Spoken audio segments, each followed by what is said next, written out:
tema, porque me pareció, después de estudiarlo, que es muy importante que lo tomemos y que también recordemos y nos concienticemos de lo que la Cena del Señor representa para la Iglesia de Cristo. Y nosotros somos la Iglesia de Cristo. Así que vayamos a Mateo, capítulo número 26, para entrar en materia. Mateo 26.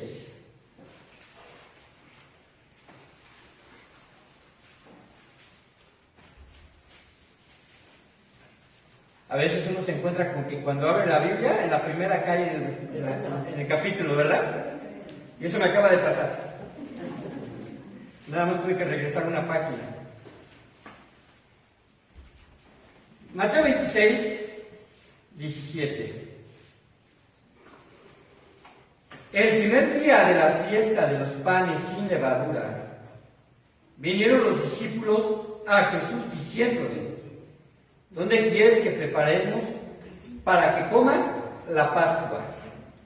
Y él dijo: id a la ciudad a cierto hombre y decirle: el maestro dice, mi tiempo está cerca, en tu casa celebraré la Pascua con mis discípulos. Y los discípulos hicieron como Jesús les mandó y prepararon la Pascua. Cuando llegó la noche se sentó a la mesa con los 12 y mientras comían dijo: de cierto os digo que uno de vosotros me va a entregar. Y entristecidos en gran manera comenzó cada uno de ellos a decirle: ¿soy yo, Señor? Entonces él respondiendo dijo: el que mete la mano conmigo en el plato, ese me va a entregar. A la verdad el Hijo del Hombre va según está escrito de él. Mas hay de aquel hombre por quien el Hijo del Hombre es entregado. Bueno le fuera a ese hombre no haber nacido. Entonces respondiendo Judas, el que entregaba, dijo: ¿soy yo, maestro? Le dijo: tú lo has dicho. Y mientras comían, tomó Jesús el pan y bendijo, y lo partió y dio a sus discípulos y dijo: tomad, comed, esto es mi cuerpo. Tomando la copa, y habiendo dado gracias, les dio diciendo: bebed de ella todos, porque esto es mi sangre del nuevo pacto, que por muchos es derramada para remisión de los pecados. Yo os digo que desde ahora no beberé más de este fruto de la vid, hasta aquel día en que lo beba nuevo con vosotros en el reino de mi Padre. Parece ser una cita que afectó el pasado, pero déjenme decirle que en base a este último versículo también es profético. También es profético, porque lo beberá precisamente hasta que esté en el reino, ¿verdad?, de mi Padre, en el reino del Padre. Esto sucederá en el milenio. En el milenio. Hermanos, la Cena del Señor es una de las ordenanzas dadas por nuestro Señor Jesucristo.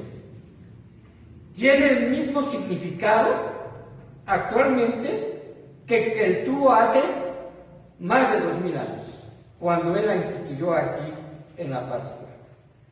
Como cristianos estamos nosotros conscientes de que el Señor dejó dos ordenanzas para su iglesia. ¿Cuáles son estas ordenanzas? Recuérdenmelas. El bautismo y la Cena del Señor. En ese orden. Porque es necesario estar bautizado para poder tomar la Cena del Señor. Porque la Cena del Señor pertenece a la iglesia y lo vamos a ver. La cena consta de dos elementos: el pan y el vino. Uno representa el cuerpo de Jesús partido, que es el pan, y el otro representa su sangre derramada, que es el vino. Ahora, estos dos elementos tienen que ver con respecto precisamente a ese acto que nosotros hacemos para conmemorar o para recordar la muerte del Señor Jesucristo. El pan, hermanos, no es cualquier elemento como comprar un pan en la panadería. El pan, ¿verdad?, que utilizó nuestro Señor Jesucristo en la Pascua era un pan pascual, un pan que recordaba lo que sucedió allá en la salida de Egipto, un pan que no dio tiempo a ser leudado, a no ser fermentado, un pan que podemos decir sin levadura. Tipo como si fuese una tortilla de harina, porque estaba hecha a base de trigo. Y el vino, aunque verdad podemos decir que lo que se tomó aquí fue vino, pues en realidad, hermanos, vamos a entender por qué se le denominaba vino. En la Biblia no vamos a encontrar, ¿verdad?, la palabra jugo, como jugo de naranja, como jugo de manzana, sino se le denomina, ¿verdad?, el producto de cierto fruto, y en este caso el producto de la vid. Y si ustedes se dieron cuenta, en el versículo 29, Jesús hace una declaración. Dice, y os dijo que desde ahora no beberé más este fruto de la vid, hasta aquel día en que lo beba, ¿qué? Nuevo. El vino se diferenciaba el vino viejo del vino nuevo. Ustedes lo pueden ver cuando habla acerca de la parábola de los odres, que no se echa vino nuevo en odre viejo, o vino viejo en odre nuevo. ¿A qué se le denomina el vino nuevo? Se le denomina al vino que acaba precisamente de salir del lagar donde ha sido pisada la uva. Un vino que apenas está, vamos a decir, en la primera fase de fermentar. Se puede decir que estaba tomando el jugo de uva en su primera fase antes de que se convirtiese en vino, o un vino que no ha sido adulterado, que no ha sido mezclado, o que no contiene la cantidad de alcohol que se llevará en una fermentación completa. ¿Me explico? Por eso se le llama vino nuevo. Ahora, esto está acorde también a la forma en la cual nosotros tomamos la cena del Señor. Porque, podemos decir, bueno, ¿por qué no se toma un vino, verdad? Un vino de estos que vienen en botella, un vino tinto, ¿verdad? O un vino blanco que también es producto de la uva blanca. Porque simplemente ese vino ya ha sido procesado y ya un proceso de fermentación que lo llevó precisamente a convertirse en una bebida alcohólica. Así que tomamos el jugo de uva con confianza. Si en un momento, ¿verdad?, usted pensaba, bueno, no estamos saliendo de los parámetros, no estamos saliendo de los parámetros bíblicos. Ahora vamos a considerar algunas otras cosas. Esta ordenanza ha sido atacada desde que fue prácticamente instituida, dándoles ciertas formas que van en contra de la Biblia. En diferentes religiones se le da un matiz de superstición, es decir, de que si lo tomas la cena del Señor, te hace más santo. Eso no es una realidad. Ni te hace más santo, ni tampoco te limpia de pecados. No sucede eso. En otro tipo de orden con respecto a estos movimientos religiosos, hay quienes la consideran parte esencial de la salvación de una persona, convirtiéndola en un sacramento. Sabemos que la Iglesia romana hace precisamente esta distinción, pero la cena del Señor no es un sacramento, de la palabra sacro, ¿verdad?, que significa consagrado, y después precisamente del otro sufijo que significa mandamiento, algo que te va a consagrar. De hecho, ellos, parte esencial, que se cumplan los 7 sacramentos que han instituido para que puedan tener cierta gracia delante de Dios, la cual nunca se va a cumplir, porque uno de ellos habla acerca precisamente del ordenamiento sacerdotal, y otro habla del matrimonio, se contraponen según sus propias doctrinas. Así que tampoco se trata de un sacramento. Y también ellos mismos consideran que el pan es verdadera carne de Cristo y que el vino es verdadera sangre de Cristo. A esta doctrina romana se le llama la doctrina de la transubstanciación. Es decir, que la sustancia se convierte en verdadera carne o en verdadera sangre. Y nosotros sabemos que estos elementos son simbólicos, son representativos de lo que nuestro Señor Jesucristo hizo.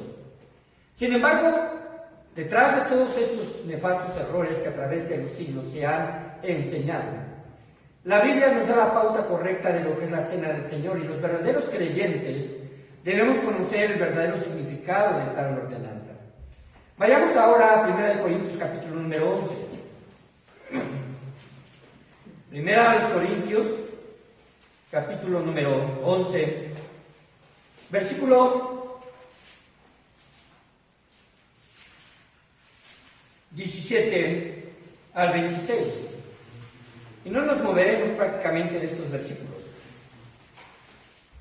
Pablo está hablando acerca de una problemática que ocurría en la iglesia de Corinto, una de las tantas problemáticas, porque había división, ¿verdad?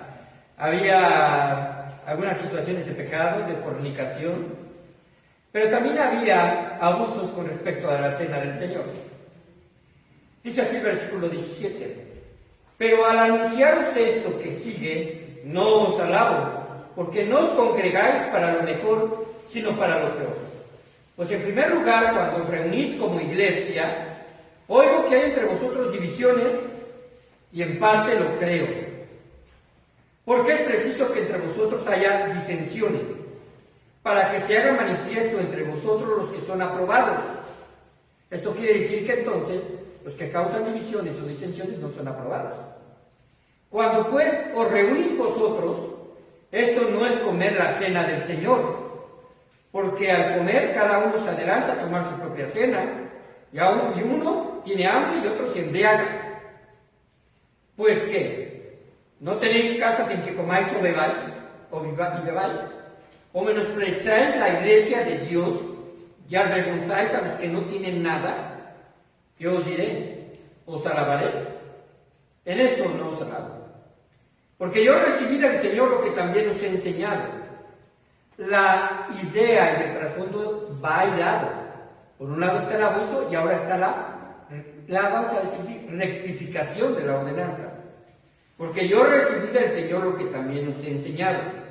Que el Señor Jesús, la noche que fue entregado, tomó pan. Y habiendo dado gracias, lo partió y dijo: tomad, comed, esto es mi cuerpo que por vosotros es partido. Haced esto en memoria de mí. Asimismo tomó también la copa después de haber cenado, diciendo: esta copa es el nuevo pacto en mi sangre, haced esto todas las veces que la bebieres en memoria de mí. Así pues, todas las veces que comieres este pan y bebieres esta copa, la muerte del Señor anunciáis hasta que Él venga. De manera que cualquiera que comiera este pan o bebiera esta copa del Señor indignamente será culpado del cuerpo y de la sangre del Señor. Por tanto, pruébese cada uno a sí mismo y coma así del pan y beba de la copa.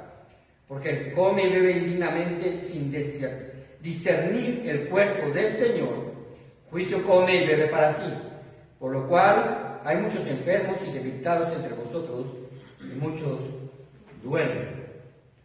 Pablo estaba precisamente exhortando, pero también de forma, vamos a decirlo así, categórica y no dura, sino objetiva, estaba diciendo las fallas que estaba cometiendo la iglesia de Corinto al celebrar la cena del Señor. Si ustedes observaron, había algunos que causaban divisiones. Y la causa de la división se veía expresamente en la forma de tomar la cena del Señor, porque traían sus propios alimentos, comían antes de que llegasen los más pobres, los más necesitados, y ellos habían comparado la cena del Señor como un ágape común, como una comida en donde puedo yo comer, incluso hasta con glotonería, y embriagarme. Y pensaban que lo estaban haciendo para el Señor. Y en eso dice Pablo que no los alababa. Y entonces precisamente empieza a dar esta enseñanza con respecto a la cena del Señor. Y a fin de que nosotros también comprendamos de manera sencilla lo que es la cena del Señor, vamos a observar, vamos a ver 4 puntos sobresalientes sobre este tema. El primer punto, y si usted está apuntando, es ¿qué es la cena del Señor? ¿Y qué anuncia? ¿Qué es la cena del Señor y qué anuncia? Ya vimos que la cena del Señor es una ordenanza.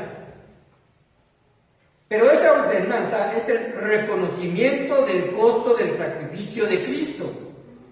Del costo del sacrificio de Cristo. Nuestro Señor dijo ahí en los evangelios: tomad, comed, esto es mi cuerpo que por vosotros es partido.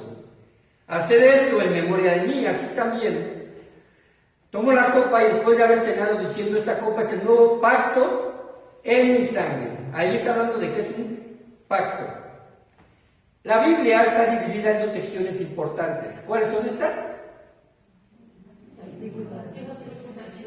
Y el Nuevo Testamento, que también se define como el Antiguo Pacto o el Nuevo Pacto, porque Jesucristo, ¿verdad?, va a abrir, va a poner una distinción entre lo que es el periodo de la ley y el periodo de la gracia. Y entonces dice que es un pacto. Ahora, solamente un paréntesis con respecto a esto. Hay algunas iglesias que instan a sus creyentes a pactar con Dios. Esto es incorrecto. En primer punto, porque Dios en la Biblia pacta con el hombre en diferentes ocasiones. Y al pactar, Él pone las características del pacto. Jamás el hombre. Y por el contrario ahora, el hombre intenta poner precisamente los elementos, las características o las instrucciones del pacto, y eso va en contra de la Biblia. No pactamos. El único pacto, pero que es entre humanos, que nosotros hacemos es cuando nos casamos.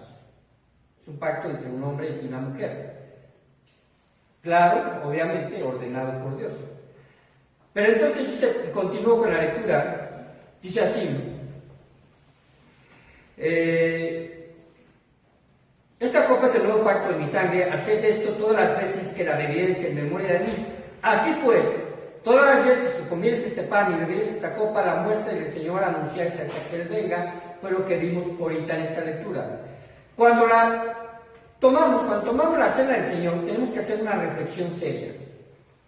Pensar en el sufrimiento de Cristo, porque es lo que estamos recordando. Tomamos la cena del Señor en base a esta reflexión profunda. Su cuerpo fue martirizado hasta el extremo. Por sus heridas corrió la sangre que se derramó como pago por el pecado. La condición de Jesús era una condición de inocencia y de santidad, porque Él merecía esa muerte. Él fue nuestro sustituto. Él moría en lugar nuestro. Y Jesús quiere que su iglesia, que es el cuerpo de Cristo, de forma unida reconozca esta verdad. La cena del Señor nos insta a vivir y a tomarla en comunión.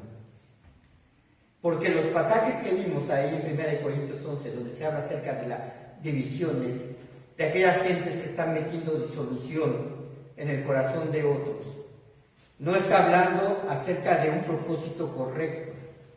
Y cuando alguien, verdad, está precisamente instigando a este tipo de situaciones y toma la cena del Señor, lo está tomando de forma indigna, porque nosotros estamos unidos por un solo sacrificio. Somos un solo cuerpo en Cristo, con una cabeza, que es nuestro Señor. Hemos sido bautizados en un solo bautismo y estamos precisamente en esta tierra representando precisamente esa unidad que Cristo estableció para su iglesia. La cena del Señor nos insta a vivir en comunión, porque un solo sacrificio fue suficiente para que la iglesia no se olvide que compartimos una salvación efectuada por los méritos de Jesús. El segundo punto: ¿cuál es el contexto en que fue instituida la cena del Señor? ¿Cuál es el contexto? Hay todavía, ¿verdad?, que algunos piensan, incluso me lo han manifestado, que la cena del Señor es la Pascua de la iglesia. No es la Pascua de la iglesia. Fue instituida en el momento de la Pascua. Lo vimos ahí en Mateo, en la lectura. Y vamos a ver este punto. La relación que existe entre la cena del Señor y la Pascua judía. Dice en Lucas 22, 7 al 18. Vayamos a Lucas 22, del 7 al 8. 7 al 18, perdón. Que es muy similar al otro evangelio sinóptico de Mateo que leímos, porque menciona el momento exacto, ¿verdad? Y se llegó el día de ¿qué? De los panes sin levadura, en el cual era necesario sacrificar el cordero de la Pascua. Y entonces vemos la narración de que Jesús envía a dos para que se preparara la Pascua, donde la habría de tomar. Y el versículo 14, brinquémonos hasta el 14, dice que cuando era la hora se sentó a la mesa y con él los apóstoles. ¿Quién se sentó con Jesús? Los apóstoles. No eran, vamos a decirlo así, cualquier clase de persona.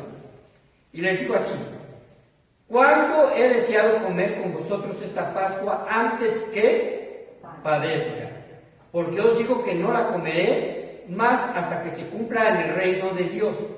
Y habiendo tomado la copa, dio gracias y dijo: tomadlo y repartidlo entre vosotros, porque os digo que no beberé más del fruto de la vid hasta que el reino de Dios venga. Bien, hermanos, ¿en qué momento estaba Jesús ahí? Dice que el primer día de los panes sin levadura estaba en la fiesta más importante judía. Los judíos, en Levítico 23, se les ordenó cumplir con 7 fiestas diferentes, la cual está dividida entre las fiestas de primavera y las fiestas de otoño. Las fiestas de primavera comienzan precisamente cuando empieza este equinoccio de primavera a través de la luna llena. Era lo que marcaba precisamente el inicio de esta fiesta, la cual se conoce como la Pascua, en el mes de Nisan o en el mes de Abib, según el calendario lunar hebreo. Y Dios lo instituyó como el principio de los años religiosos. Así que ahí, en ese momento, Jesús estaba celebrando la Pascua, y no era la primera vez que celebraba la Pascua. Él, a partir de los 12 años, como judío responsable, debería de ir cada año a celebrar la Pascua junto con todos los judíos que se encontraban fuera de la provincia de Judea y de Jerusalén. Así que era un llamado a la comunión judía. Y vamos entendiendo estos conceptos porque algunos, ¿verdad?, también nos van a dar a nosotros un indicador de cómo debe ser nuestro carácter dentro de la iglesia. Era la comunión judía. Llegaban ahí y se celebraba la Pascua para matar el cordero pascual. Y dice aquí en este pasaje que acabamos de leer que es necesario que se sacrifique el cordero pascual. Nuestro Señor Jesucristo está tomando ese día la cena. Ahora, ¿cómo podemos refutar lo que la Iglesia romana enseña con respecto a que la sangre el vino es verdadera sangre, o el pan es el cuerpo de Cristo, verdadera carne? Esta doctrina es falsa, en primer lugar, porque cuando Cristo la instituyó, Él todavía estaba vivo, y no había una conversión de carne y de sangre, porque Él la estaba instituyendo. No era una doble, vamos a decirlo así, verdad, ¿no? O que simplemente su cuerpo en ese momento se convirtió en el pan. No es eso, no existe, eso no es irreal. Simplemente porque Dios la instituyó en vida. Así que, hermanos, podemos entender nosotros esto. La Pascua, como sabemos y lo he mencionado, es la primera fiesta de la primavera de Israel. Y fue celebrada por primera vez en la noche memorable de su liberación de la esclavitud de Egipto. ¿Recuerdan? Cuando nuestro Señor Jesucristo, en esa última plaga, mandó a los israelitas por parte de la voz de Moisés y de Aarón que mataran un cordero y con la sangre del cordero lo pusiesen en el dintel de las puertas, para que el desolador, el destructor, no pasara e hiriera al primogénito y muriera. Lo cual, por fe, los hebreos hicieron. ¿Y en dónde hubo mortandad? En la casa de los egipcios. Y puedo decir también de los judíos desobedientes que no hicieron eso, porque esa era la señal dada por nuestro Dios para que pasara por alto. Y es significativo. ¿Por qué? Porque fue derramada sangre para que sirviese como señal. Nuestro Señor Jesucristo vino a hacer, ¿verdad?, sacrificio pascual. El sacrificio en el cual Él derrama su sangre y se presenta también en ese mismo día, cumpliendo, ¿verdad?, la tipología de las fiestas. ¿Para qué? Para que Él se presente delante de Dios como el Cordero Pascual, pero una sola vez y para siempre.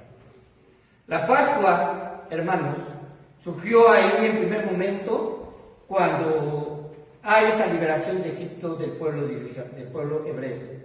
Egipto representa la vida pasada, el pecado, la oscuridad, y la tierra prometida representa precisamente la vida nueva, la gracia, la comunión con Dios. Nuestro Señor Jesucristo lo instituyó de esa forma. Así que podemos decir que para los hebreos la Pascua era mirar a Cristo hacia adelante, y la cena del Señor nos permite a la iglesia ver a Cristo hacia atrás, en el momento en que Él entrega su cuerpo y derrama su sangre en la cruz. No es la cena del Señor la Pascua de la iglesia.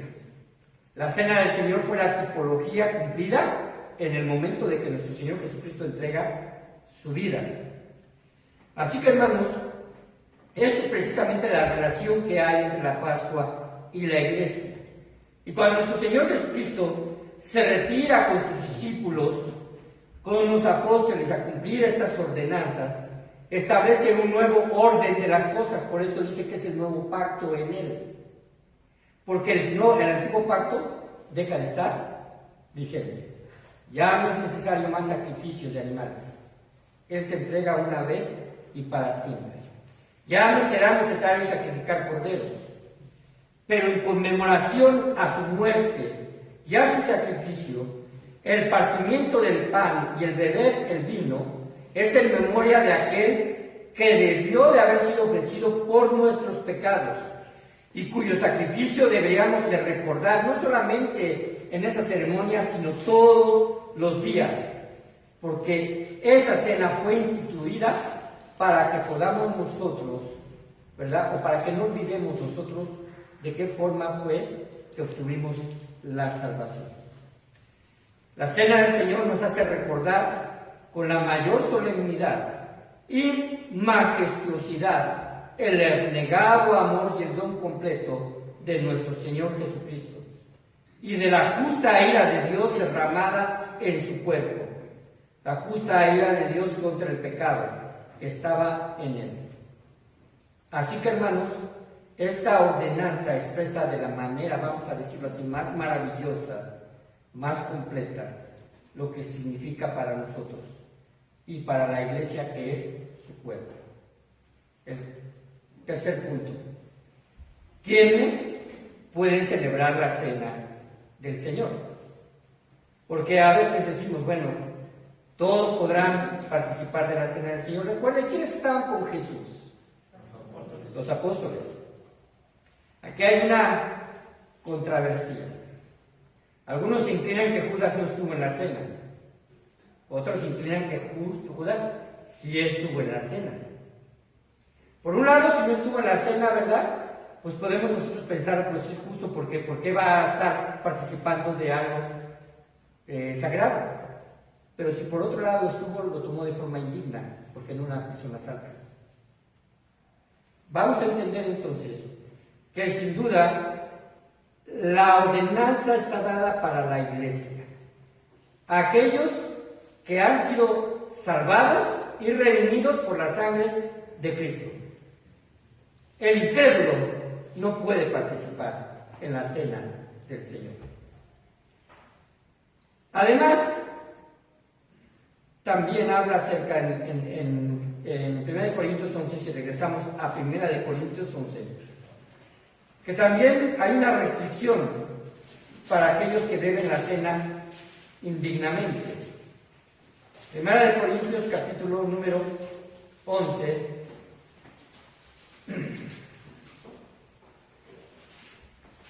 perdón, me salté esta segunda de Corintios, aquí a 1 Corintios 11, de versículo 27 dice: de manera que cualquiera que comiere este pan y bebiere esta copa del Señor indignamente, será culpado del cuerpo y de la sangre de Cristo.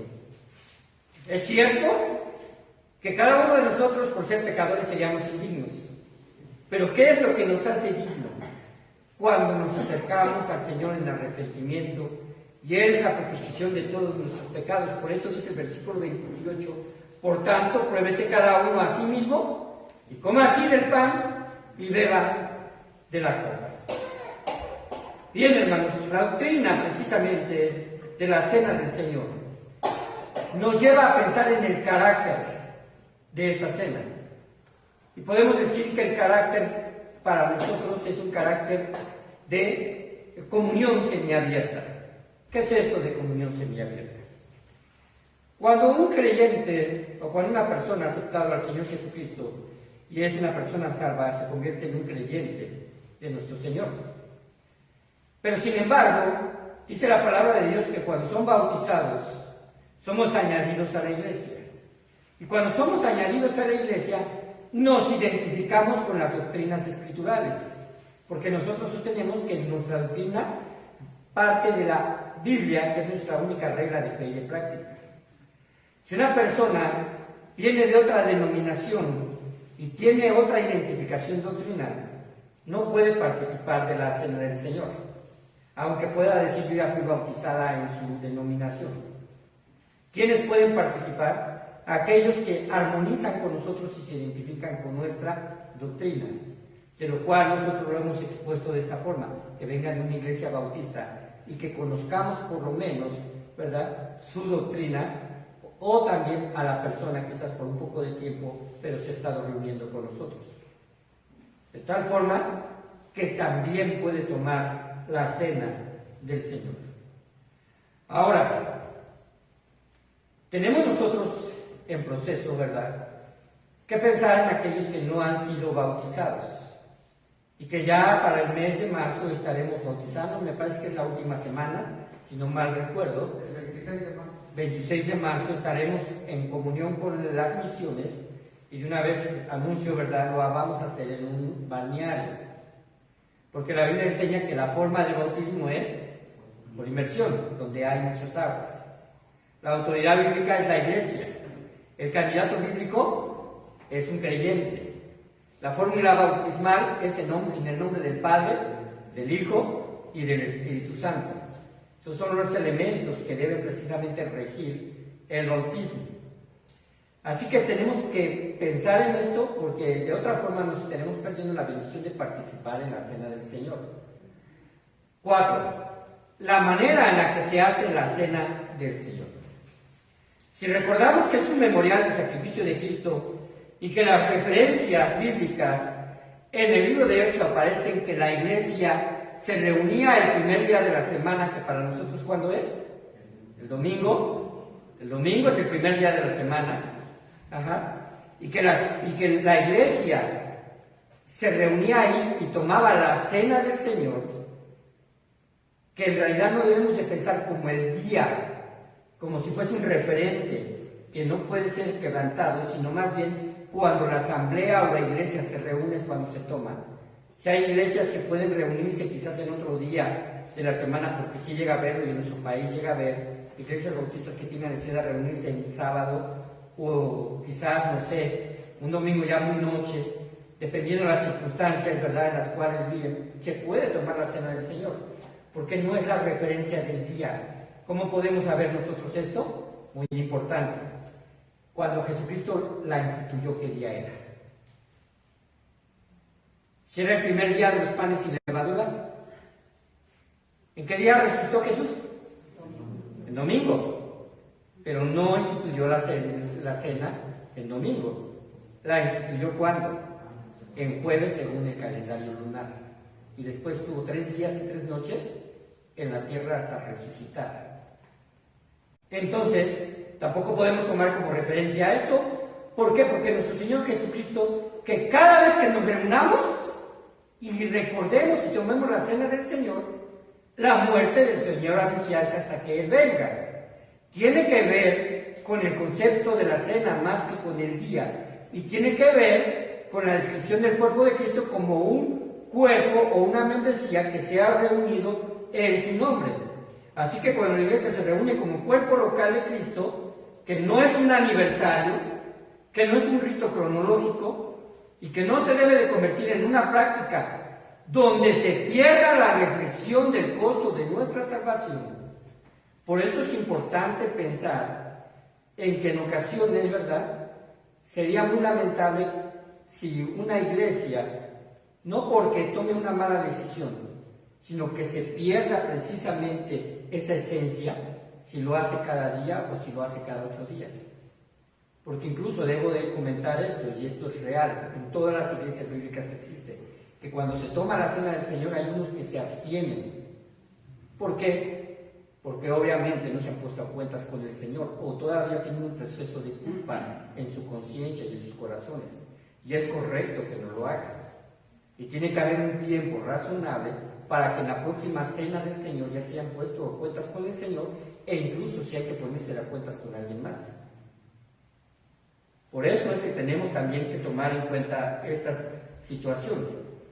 Así que, hermanos, la intención de que todos participen con la actitud correcta en arrepentimiento y la convicción de que es un motivo de llevarnos a un accionar de evangelizar a otros. Porque la cena del Señor es un recordatorio, ¿hasta cuándo?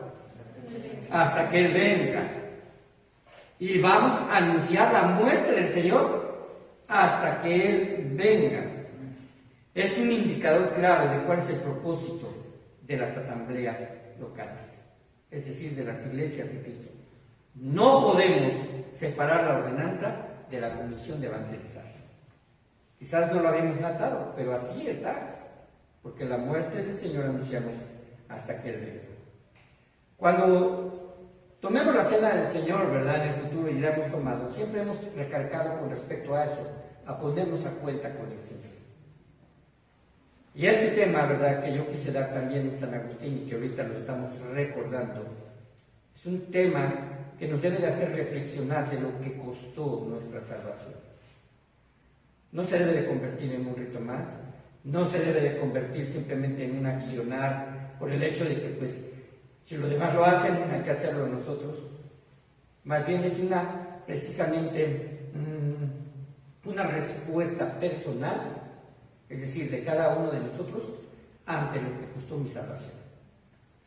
No se debe de fijar en el otro. No debe de pensar, ¿por qué no tomó la cena del hermano, verdad, que está a mi lado? No debe de pensar y decir, bueno, ¿qué tendrá en su vida que no la tomó? No. Estaremos en una actitud incorrecta, una actitud de crítica. Es entre Dios y nosotros. En la mañana yo comentaba esto. Debemos de perder nuestro espíritu de timidez, de duda, cuando estamos frente al altar del Señor pidiendo perdón. Porque el Señor pagó por nuestros pecados pasados, presentes y futuros. Y los que hacemos nosotros con conciencia, y los que incluso por omisión llegamos a hacer, debemos de ponerlos delante del Señor, con la intención de no cometerlos más. Y el Señor perdonará de forma inmediata porque somos sus hijos y porque Él así lo prometió. ¿Recuerdan, verdad, esa historia del fariseo y el publicano? Donde va el fariseo y está orando al Señor, pero prácticamente se estaba alabando a él mismo, sacando su currículum, ¿verdad? No soy como este publicano. El publicano, ¿verdad?, sin mirar al cielo, solamente repetía, sé propicio a mí, pecador. Y dice la palabra de Dios que Jesucristo dijo, ¿quién salió perdonado primero? El publicano. No requirió de más tiempo. Dios le ofreció su perdón de forma inmediata. Cuando estemos, ¿verdad?, celebrando el Señor, pensemos en esto, en la muerte de Cristo, su sacrificio, el valor que tiene para nuestra salvación. Y esto, si lo llevamos a la vida diaria, estaremos preparadísimos, diríamos, para el momento en que nuevamente tomemos la Santa Cena. Vamos a ver. Padre bendito, te doy muchas gracias porque, mi Dios, tú en tu bondad nos permites recordar el sacrificio de Cristo. Es la esencia, Señor, del mensaje del Evangelio. Que Cristo vivió, se sacrificó, murió y resucitó al tercer día, conforme a las Escrituras. Eso nos da a nosotros la posibilidad, Señor, de tener vida eterna, de confiar en tu sacrificio, de acudir, Señor, cada vez que hemos pecado delante, Señor, de ti, y tú, Padre Santo, por tu fidelidad y lealtad, Señor, a tu palabra y a ti mismo nos has perdonado en Cristo. No menospreciemos, Señor, Ese sacrificio permite que no lo menospreciemos, ni tampoco menospreciemos al cuerpo, Señor, al cual fue instituido, que es la Iglesia. Evita, Padre Santo, de que tengamos sentimientos de división, sentimientos, Padre Santo, quizás por situaciones que son meramente de temperamento, de circunstancias, que no tienen cabida, Señor, en la comunión que le debemos, Padre Santo, a tu Iglesia, y por amor, Señor, por amor y dignidad al sacrificio de Cristo. Bendice nuestras vidas y permite, Padre Santo, de que podamos, Padre bendito, pensar en esto todas las semanas, todos los días. Llegará el momento en que celebremos nuevamente la Cena del Señor y, Padre Santo, estemos nosotros preparados y conscientes de que hemos hecho nuestra parte, y que, Padre bendito, recordemos en aquel momento, Señor, como lo estamos haciendo el día de hoy, Padre, que nuestro Señor Jesucristo vino a entregarse por nosotros, siendo inocente, siendo santo, Padre, obediente a ese plan maravilloso que la Trinidad tuvo, Señor, preconcebida desde antes de haber creado al hombre mismo. En el nombre de Cristo Jesús, quédate con nosotros y bendícenos. Amén.